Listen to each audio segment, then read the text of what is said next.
മനസ്സിലെന്നും പച്ച പിടിച്ചു നിൽക്കുന്ന ഒരു പ്രദേശം മൂന്നാർ. ചെന്നെത്തുന്നവരെ ഒരിക്കൽ കൂടി കുന്നുകയറാൻ പ്രേരിപ്പിക്കുന്ന സ്വപ്നഭൂമി. കേരളത്തിൽ വേനൽ കടുക്കുമ്പോഴേക്കും തണുപ്പൊളിപ്പിച്ച് മാടി വിളിക്കുന്നുണ്ട് മൂന്നാർ. അങ്ങനെ മൂന്നാറിലെത്തുന്ന സഞ്ചാരികൾക്ക് ദൃശ്യവിരുന്നൊരുക്കി ജക്രാന്ത മരങ്ങൾ പൂത്തുലഞ്ഞു നിൽക്കുകയാണ്. ഫെബ്രുവരി മാർച്ച് മാസങ്ങളിൽ മൂന്നാറിനെയും പരിസര പ്രദേശങ്ങളെയും കേരളത്തിലെ ഏറ്റവും പ്രകൃതിരമണീയമായ പ്രദേശമാക്കി നിലനിർത്തുന്നതിൽ ജക്രാന്തയുടെ പങ്ക് ആർക്കും നിഷേധിക്കാനാവില്ല.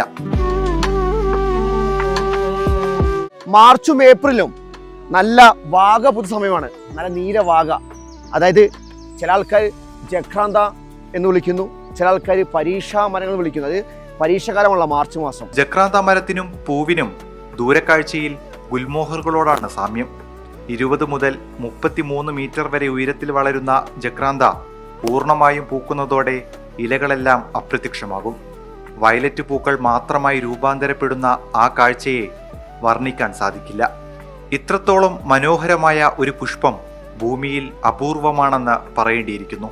മറയൂർ ടൗണിനോട് ചേർന്ന തേയിലത്തോട്ടങ്ങൾക്കരികിലും അവയ്ക്ക് നടുവിലുമെല്ലാം ഈ വേനൽക്കാലത്ത് കാഴ്ച മനം മയക്കും.